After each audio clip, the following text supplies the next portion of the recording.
Dan tadi kita sepakat bahwa apa yang terjadi di Indonesia hari ini, semua masalah yang ditulis panjang sekali di backdrop acara ini tidak terjadi begitu saja. Ini adalah tumpukan-tumpukan kumpulan dari gempa-gempa kecil itu. Nah, saya lihat salah satu strategi yang digunakan oleh penguasa, oleh pemerintah Jokowi selama 10 tahun ini sehingga kita sampai di kondisi hari ini adalah fabrikasi mitos. Dan ini adalah bagian penting kalau kita pelajari juga apa yang terjadi di era Orde Baru. Salah satu kunci kenapa Orde Baru bisa sekian lama berkuasa, selain penggunaan senjata, selain pengerahan tentara pada waktu itu adalah fabrikasi mitos. Dan itu terjadi di era Jokowi. Dan itu yang membuat kita terlena hingga akhirnya, mungkin nggak kita,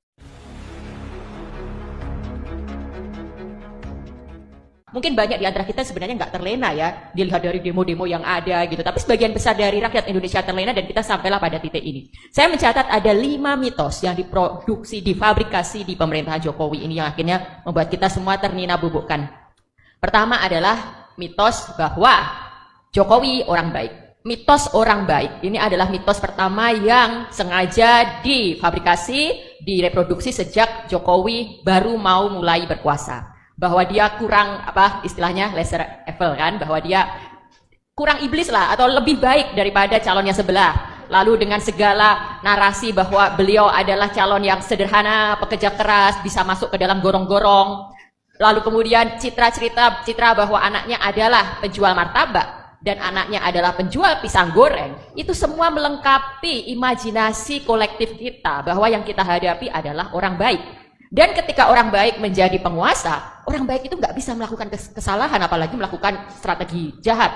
Kalaupun ada kesalahan, pasti itu orang-orang di sekitarnya kan, pasti orang-orang yang terus mengompori dia, terus memprovokasi. Kita termakan dengan itu semua. Hingga akhirnya kita selalu membela dia dan membiarkan Omnibus Law lah, KPK, revisi UU KPK lah, dan berbagai hal-hal lainnya. Lalu mitos yang kedua adalah mitos bahwa setiap orang bisa berkompetisi. Lihat apa yang terjadi ketika anaknya mencalonkan diri jadi wali kota Solo, menantunya jadi wali kota Medan, lalu kita berteriak-teriak dinasti politik, ada nepotisme, ada pelanggaran etik, itu semua akan selalu dibantah bahwa ini kan demokrasi, silahkan untuk nggak memilih, ini kan demokrasi, semua orang juga bisa. Sekarang pertanyaan saya, bisa nggak ini Mas Umar nih, dosen hukum UGM, sekarang nyalonin wali kota untuk tahun depan ini? Nah, belum tentu bisa, memang nggak bisa gitu kan, karena bukan anaknya Jokowi, bukan anaknya presiden. Jadi kita jangan termakan dengan omongan itu. Lalu kemudian kemarin ada statementnya misalnya Kaisang, loh yang milih siapa? Nah itu lagi-lagi malah rakyat yang disalahkan. Tapi di titik ini ada benarnya, rakyat yang memilih. Jadi mau nggak mau cara kita untuk merespon itu, untuk tidak mengulangi kesalahan kita, ya kita jangan memilih. Kita jangan terbuai bahwa setiap calon, setiap orang memiliki kesempatan yang sama, sehingga setiap orang berhak untuk dipilih. Ya kita akhirnya harus memutuskan bahwa kita tidak akan memilih. Lalu mitos yang ketiga nih, mitos yang sangat berbahaya kita makan oleh ini teman-teman generasi muda ini, mitos tentang pemimpin muda. Nah kita ini memang sebenarnya ini kontradiksi dan saya sesungguhnya sangat kecewa dengan kondisi hari ini karena ini membuat semangat kita untuk memunculkan pemimpin muda itu ternodai. Membuat cita-cita kita untuk menunjukkan bahwa pemuda juga mempunyai kapabilitas, bahwa sekarang waktunya untuk memberikan kesempatan pada pemuda itu tercederai dengan apa yang kita tonton ini. Nah sekarang akhirnya mau nggak mau kita harus mengoreksi narasi dan keyakinan kita bahwa anak muda memang harus diberi kesempatan, tapi tentu bukan anak muda yang mendapatkan kesempatannya dengan cara-cara yang non-etis, tidak benar, bahkan melanggar hukum, bahkan kemudian nanti akan melanggar prinsip-prinsip demokrasi. Jadi sekali lagi untuk pemilu ke depan, jangan termakan bahwa pemimpin pemuda yang harus kita dukung, jangan termakan bahwa pemimpin anak muda yang mengerti kebutuhan anak muda. Bahkan bisa jadi pemimpin anak muda itu sebenarnya nggak relate dengan persoalan kita. Karena dia nggak pernah berangkat dari kondisi real yang ada dalam masyarakatnya. Nah yang keempat, mitos yang juga bahaya banget nih. Setelah sekian lama mungkin ya kita melihat ada mitos pemimpin kuat yang dibutuhkan bangsa ini. Ada mitos bahwa kita butuh pemimpin yang tegas. Sekarang ada upaya untuk membalik itu. Ya, luar biasa sekali penyampaian dari cuplikan video sebelumnya, seorang ibu yang menceritakan dan berbicara soal keluarga Jokowi. Dalam hal ini memang tentu ada nama Gibran ya, ada nama Bobi, Kaisang, Pak Jokowi itu sendiri dan lain sebagainya. Tadi banyak sekali penyampaian kita bisa pahami dan mendapatkan informasi terbaru.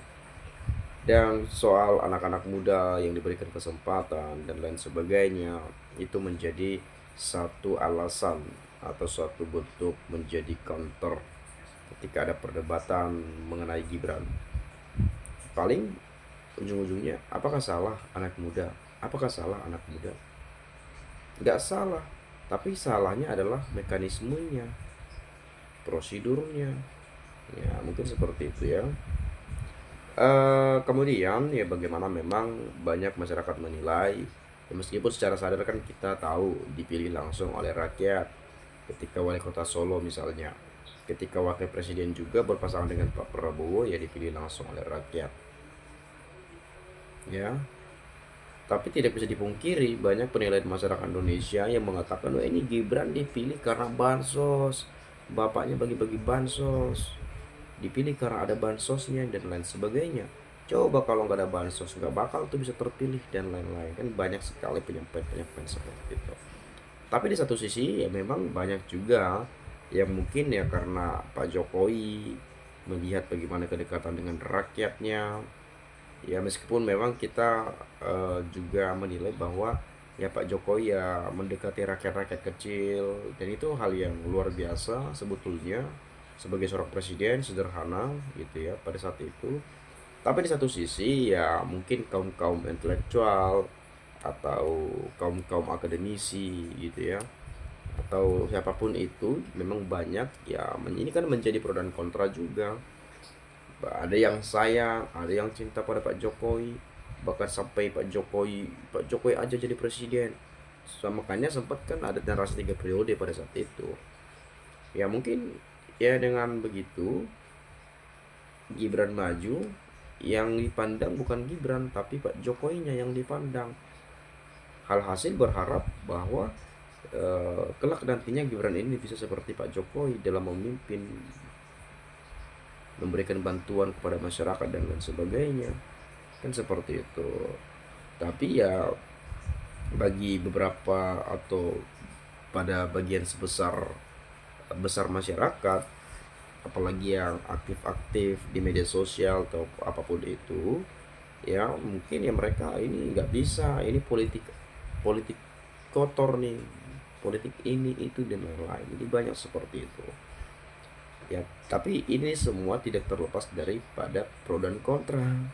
Ada yang pro, ada yang kontra. Namanya juga manusia, namanya juga hidup ya. Ya pasti ada perbedaan pendapat itu. Dan itu hal yang lumrah dan sah-sah saja.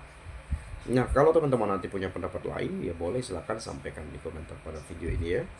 Dan di sini saya akan coba ulas bagaimana pendapat teman-teman kita di video ini. Saya akan sampaikan kepada pemirsa dan Bapak Ibu semua. Karena bansos orang-orang memilihnya. Ini kan baru saya katakan tadi, tapi ya udah ada penyampaian pertama sekali ya. Ibu Oki Madasari orang cerdas dan paparannya sangat benar dan nyata. Dan itulah suara kebenaran. Terbaiknya harus dipikirkan bagaimana memilih seorang pemimpin yang baik, cerdas, jujur, memiliki ilmu pengetahuan, kehidupan dalam berbangsa dan negara, dan peduli kepada bangsa dan negara, dan memberikan peluang yang seluas-luasnya untuk generasi mendatang.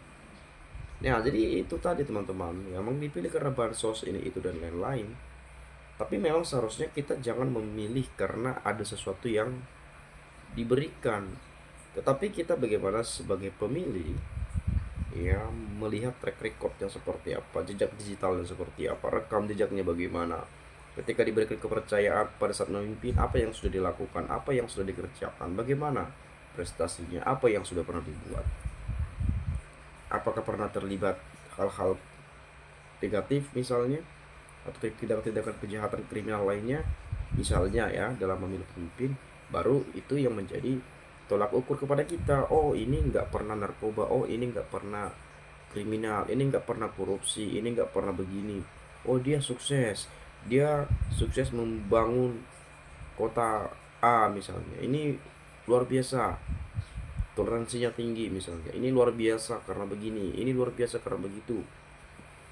Nah jadi itu yang menjadi sebuah penilaian yang harusnya kita jadikan sebagai acuan untuk memilih seorang pemimpin. Tapi saya yakin juga sih sebetulnya ya kita juga memimpin ya kadang-kadang lihat janji kampanyenya juga ya, lihat rekam jejaknya juga sebetulnya, meskipun tak semua bisa kita uraikan gitu ya. Kemudian bansos membuat pemilih dengan pendidikan rendah mudah dipengaruhi, tidak kritis, dan mudah jadi alam. Nah itu tadi teman-teman, yang pendidikannya rendah tadi gitu ya, yang dibagi-bagikan itu bansos atau apa, kan itu yang menjadi penilaian banyak pihak yang saya dengar dan saya baca ya. Kemudian Mulyono presiden yang memalukan dan bikin kecewa masyarakat karena 10 tahun kepemimpinannya suka janji tapi banyak bohongnya. Hello bro, ya, you are the best of that best apa dia? To all his for me, Jokowi family is not good. Oh, Jokowi keluarga sangat bagus katanya. Dari awal hingga akhir penipu bukan setakat ijazah palsu. Jokowi percaya percakapan sekarang, muka Jokowi pun lihat palsu. Betul, dengan bansos rakyat kepencut, tapi alhamdulillah saya enggak dari awal. SMP 2 periode sampai 2 periode sampai 2 periode. Waduh, Termul bisa sakit hati kalau lihat si ibu. Ini Termul katanya ternak Mulyono sering saya apa ya, Termul gitu ya. Padahal ternak itu sebenarnya kan ya itu, ini yang menjadi apa namanya, hal yang saya lihat ya. Netizen ini kadang-kadang ngomongnya suka apa namanya, suka berlebih-lebihan, dan banyakan suka benar juga meskipun berlebihan gitu ya. Tapi ya kita juga sebetulnya ya it's okay, itu kan penilaian, dan apalagi penilaian yang jujur, meskipun kasar, meskipun misalnya lantang, kalau itu jujur itu lebih baik menurut saya ya, lebih bagus ya daripada diam ya, taunya entah kenapa gitu ya, atau takut atau bungkam atau gimana, ya itu kita nggak suka. Jadi memang teman-teman ya, terlepas daripada penyampaian dari cuplikan video sebelumnya, saya yakin teman-teman juga punya persepsi yang berbeda, punya sudut pandang ataupun pemikiran-pemikiran yang lain. Jadi ya teman-teman boleh silakan sampaikan pendapat teman-teman di komentar pada video ini, agar nanti kita bisa sama-sama saling bertukar pikiran antara satu dengan yang lainnya melalui komentar pada video ini. Dan sekali lagi, kalaupun kita misalnya benci atau mungkin kecewa, jangan sampai berlarut-larut ya. Harus kita akui, harus kita sadari bahwa setiap pemimpin itu tak ada yang sempurna. Yang sempurna itu hanya Tuhan yang Maha Kuasa. Jadi apapun, kita bisa melihat sisi-sisi baiknya dan jangan hanya melihat pada sisi buruknya. Mungkin dari saya itu saja. Terima kasih sekali lagi saya ucapkan salam inspirasi, salam NKRI, harga mati.